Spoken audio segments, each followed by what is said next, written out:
Bernie Kerik, former NYPD commissioner, known as America's cop after 9/11, has passed away at the age of 69. Sadly, very sadly. Bernie was not only an influential figure in the police world, he was also part of the Newsmax family as a contributor and a friend to many. Good morning and welcome to First Edition, only on Newsmax 2. I'm John Burnett. And I'm Betsy McCoy. It's Friday, May 30th. Yeah, so there's a lot of news to get to, but of course we want to actually remember our friend and colleague, Commissioner Bernie Kerik.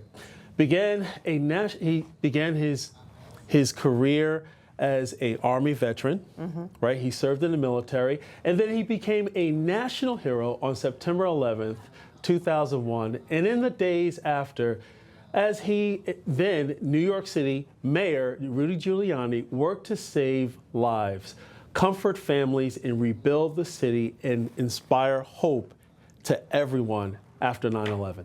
Absolutely. Kerik has been a Newsmax contributor since 2014 and has been an advocate for law and order policies and President Trump's policies. And you know, Betsy, the thing is that I remember in all my interactions with the commissioner, he would always end, "Hey, let me know if you need anything." Yes. So he was always concerned about other people. Let's bring in our panel to discuss this more in detail. Whitley Yates is a Republican strategist, and Bill Caruso is a Democratic strategist and an attorney. Welcome to both of you. Good morning, guys. How are you?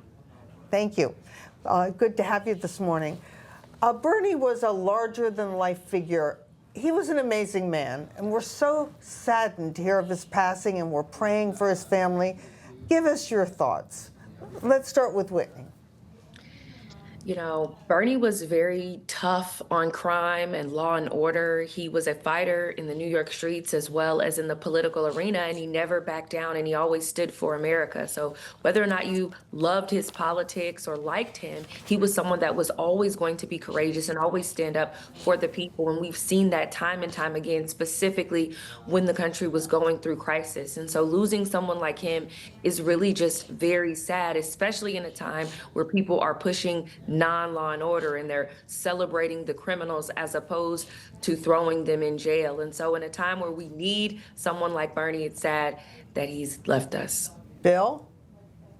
Yeah, I think, I didn't always agree with everything the commissioner said. We were on here, and my condolences to the Newsmax family because he was a great contributor here. But I'd also say this to you.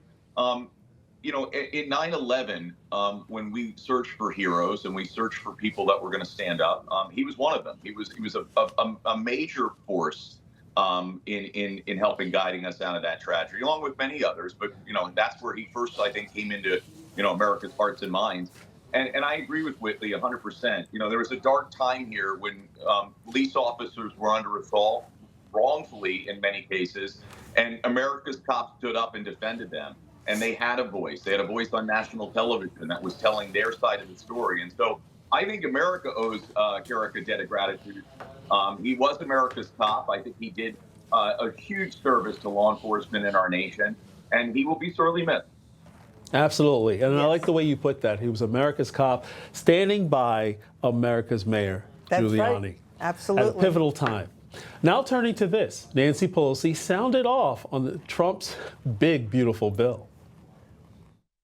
A budget should be a statement of our values. What is important to us as a nation should be reflected in our budget.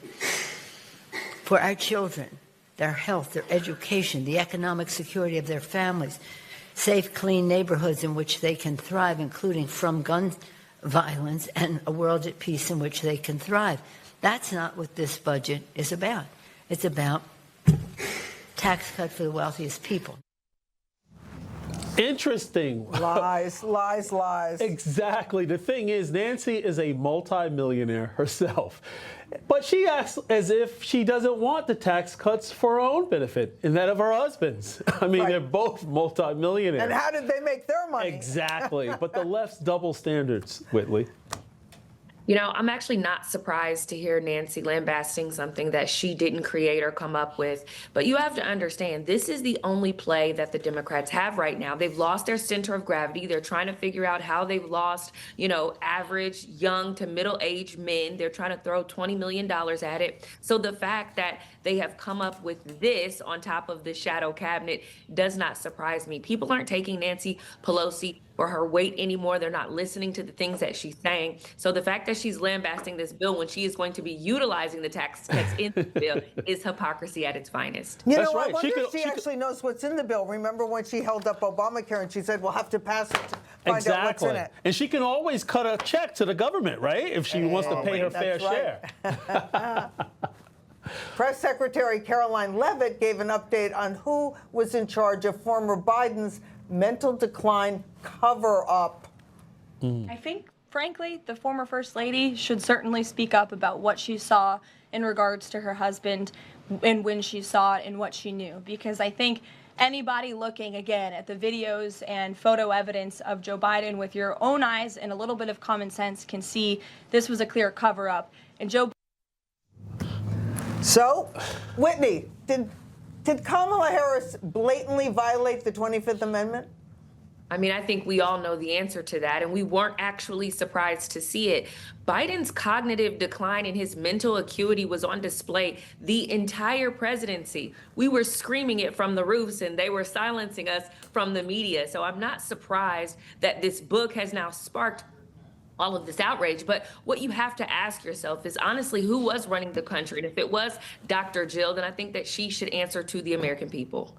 You know, Bill, the thing is that the operative word here is cover and followed by up. The thing is that there are a lot of questions. I'm quite sure you even have questions as a Democrat as far as who is actually running the country. And if you have to use an auto pen, that signifies something. So I'm glad that the former president, well, not former, well, yeah, I guess I was going to say, state it like he's passed, but he's a former. That would be called late president. Right, exactly. But he's a former president. But a lot of people have questions about who was running the country, how was he getting things done, and who was in charge. What say you, Bill? Yeah, and listen, with all respect, a lot of presidents have used an auto pen for signature purposes. So, I don't know that that's a smoking gun here. If the Republicans want to take this one on and go, through another formal investigation, we've seen a lot of that in the past, go for it. Call these people in.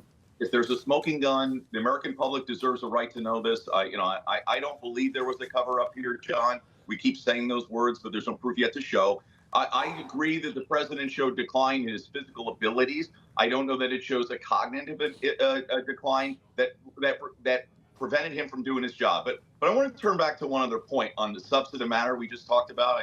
I didn't get a chance to weigh in, so I just want to point this out. Sure. What the American public does care about right now, economics.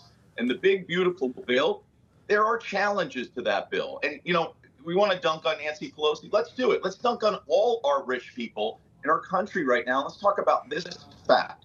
This bill does nothing to help our debt problem, which is careening out of control. And, President Trump, I'm going to give him some credit here. He danced with a theory of giving middle-class Americans a tax break, but not extending those to the wealthiest among us. I thought a bold move would have been to take those tax cuts rather than allowing the wealthiest, like Nancy Pelosi, and maybe even Bill Caruso, to take tax cuts and reinvest that money and dedicate it to debt. I think people would have trust in this president to lockbox that money and start paying down debt. And by the way, sunset that tax increase, I guess we would call it, so that in Washington, once they get their hands on it, they're going to keep it forever. Sunset that and force Congress to come back. This is a missed opportunity, and it's not me saying it. It's conservatives saying it, too. So I didn't want to lose that moment here when we're talking about other things. Economics are what are driving voters right now. I'll put you down, Bill. I'll put you down, Bill, as rejecting your SALT tax deduction coming from New Jersey. You don't want it. We got it. We got it. But I'd like to also point out, and you were referring to many conservatives, the real conservatives, the supply-siders, show that all this talk about this bill increasing the deficit is really misguided. Because when you cut taxes and you stimulate more business growth, you increase the amount of revenue coming in. So when the Congressional Budget Office does a static scoring of the impact of this bill on future revenues and expenses, they're overlooking the fact that revenues are in fact going to be much larger. We learned that during just a moment, please. We learned that during President Ronald Reagan's second term when he proved that tax cuts increase revenue, and the CBO has not taken that into account. Their debt ballooned. The debt ballooned under Reagan. The debt ballooned under. Listen, I'm 51. I've been hearing this argument forever, and it hasn't happened yet. You know, the truth is, when have Democrats cared? Did Joe Biden care about the ballooning budget when he was printing money? Absolutely not. When they were throwing money at leftist groups and funding Sesame Street for the LGBTQ, no one had anything to say on the left. So now, all of a sudden, we have Doge cutting over $1 billion in the budget, and then we have the big, beautiful bill to come along and to codify those tax cuts. Now you have a problem. Now the Democrats want to be fiscal conservatives. It's all hogwash. Whitley, go look at the numbers. Biden, first of all, coming out of a pandemic, had to do some deficit spending, but did a better job. And I'd say this to you, we should all be concerned about it now. It's careening out of control. We had our credit rating downgraded, and that's not because of Donald Trump. That's because of generations of not addressing this. So yeah, the crisis is here, and it's not Donald Trump's problem. He's there now to help solve it, and we've been promised. And with all due respect, Doge has been a failure. Elon Musk has even admitted that. We should be cutting more. We should be doing more to address fraud, waste, and abuse. But that's not true. We haven't cut $1 billion out of this budget. I kind of like this bill. You didn't have your coffee. You had tea. Taxed enough already this morning. The thing is, I think Betsy has a point. I think many of these number crunchers are not factoring in the trillions of dollars of investments that will be coming onshore. Putting people to work. Higher wages means higher taxation, more wages being dispersed over people who are actually moving into higher wage jobs, as well as those looking for jobs. That's more tax revenue, but also economic activity. So when you look at the GDP formula, government spending less, but that is made up based upon consumer consumption.